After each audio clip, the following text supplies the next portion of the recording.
ഓരോ ഫയലും ഓരോ ജീവിതമാണ്. സർക്കാർ ഓഫീസുകളിൽ കെട്ടിക്കിടക്കുന്ന ഫയലുകൾ മൂലം ദുരിതത്തിലായ പല കഥകൾ നമ്മൾ കേട്ടിട്ടുണ്ട്. ചുവപ്പ് നാടയിൽ കുടുങ്ങിക്കിടക്കുന്ന പല പദ്ധതികളെപ്പറ്റിയും നിരവധി വാർത്തകളും പുറത്തു വന്നതാണ്. എല്ലാ കാലത്തും എല്ലാ സർക്കാർ ഓഫീസുകളും ഇങ്ങനെ തന്നെ ആകുമെന്ന ചിന്താഗതിയാണ് ഓരോരുത്തർക്കുമുള്ളത്.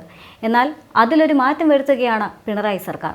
ജോലി ചെയ്താലുമില്ലെങ്കിലും കൃത്യമായ ഇടവേളകളിൽ പ്രമോഷനും ആനുകൂല്യങ്ങളും സർക്കാർ ഉദ്യോഗസ്ഥരുടെ പോക്കറ്റിലെത്തുമെന്ന നിലവിലെ സ്ഥിതിക്ക് മാറ്റം വരികയാണ്.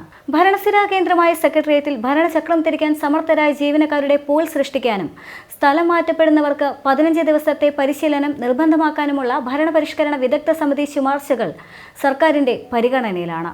ഇവ നടപ്പാക്കുന്നതോടെ സർക്കാർ സർവീസിന്റെ കാര്യക്ഷമത ഉയരുമെന്നാണ് പരക്കെയുള്ള വിലയിരുത്തൽ. സമർത്ഥരായ ഉദ്യോഗസ്ഥരെ സെക്രട്ടേറിയറ്റിലെ തന്ത്രപ്രധാനമായ കസേരകളിൽ ഇരുത്തുന്നതോടെ ഓഫീസുകളുടെ കാര്യക്ഷമത വർദ്ധിപ്പിക്കാനും പ്രവർത്തന വേഗത കൂട്ടാനും വഴിയൊരുങ്ങും.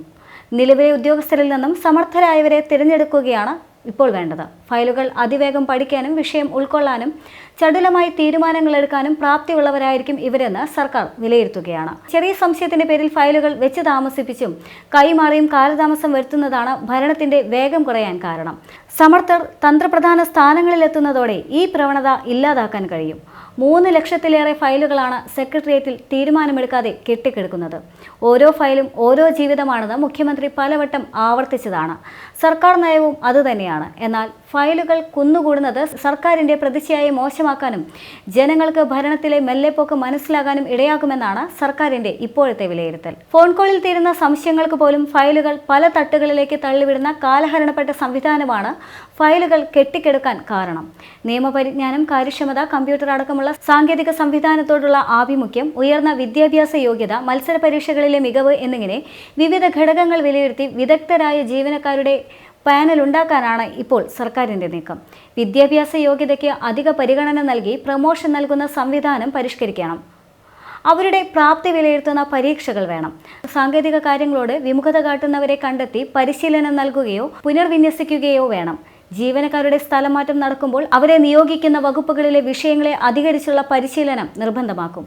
ഓരോ വർഷവും ഓരോ ജീവനക്കാരനും നിർബന്ധമായും പങ്കെടുത്തിരിക്കേണ്ട പരിശീലനങ്ങളുടെ എണ്ണം നിശ്ചയിക്കേണ്ടതാണ്. ഇതിന് വിദഗ്ധരായ ഉദ്യോഗസ്ഥരുടെ സേവനം പ്രയോജനപ്പെടുത്തുമെന്നും നിർദ്ദേശിക്കുന്നുണ്ട്. അസിസ്റ്റന്റ് മുതൽ സ്പെഷ്യൽ സെക്രട്ടറി വരെയുള്ള എല്ലാ ജീവനക്കാരും വർഷത്തിൽ 15 ദിവസം നിർബന്ധ പരിശീലനം നൽകണം. സെക്രട്ടേറിയറ്റിൽ എൻട്രി കേഡറിൽ നിയമിക്കപ്പെടുന്ന ഉദ്യോഗാർത്ഥികൾക്ക് പര്യാപ്തമായ കാലയളവ് ഇൻഡക്ഷൻ ട്രെയിനിങ് നൽകണം. വിരമിക്കാൻ 2 വർഷത്തിനുള്ളിൽ കൂടുതൽ ബാക്കിയുള്ള എല്ലാ ഉദ്യോഗസ്ഥർക്കും മലയാളം, ഇംഗ്ലീഷ് ഭാഷകളിൽ വേഡ് പ്രോസസ്സിംഗ് ചെയ്യാനുള്ള നിർബന്ധിത പരിശീലനം നൽകണം. പരിശീലനത്തിന് ഒടുവിൽ പരീക്ഷ നടത്തണം. പരീക്ഷ പാസ്സാവാത്തവരെ വീണ്ടും പരിശീലനത്തിന് അയക്കണം. ഭരണഭാഷ സംബന്ധിച്ച് നിർദ്ദേശങ്ങൾ കൃത്യമായി പാലിക്കുന്നുവെന്ന് ഉറപ്പാക്കണം. ഔദ്യോഗിക ഭാഷയെ മലയാളം നിർബന്ധമാക്കിയെങ്കിലും അത് പൂർണ്ണമായി നടപ്പാവാത്ത സാഹചര്യത്തിൽ ഇംഗ്ലീഷ് ഭാഷയിൽ പുറപ്പെടുവിക്കേണ്ട ഉത്തരവുകൾ ഏതൊക്കെയാണെന്ന് വ്യക്തമായി നിർവചിക്കണം.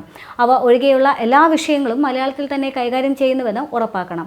ഇ ഓഫീസ് എന്ന സംവിധാനം വന്നതിന് ശേഷം നിയമവകുപ്പിൽ ഓഫീസ് അസിസ്റ്റന്റ്, കമ്പ്യൂട്ടർ അസിസ്റ്റന്റ് തസ്തികകൾ ആവശ്യത്തിലധികമായതിനാൽ ഈ തസ്തികകൾ 3-1 കുറച്ച് ഉടൻ ഉത്തരവിറക്കണം.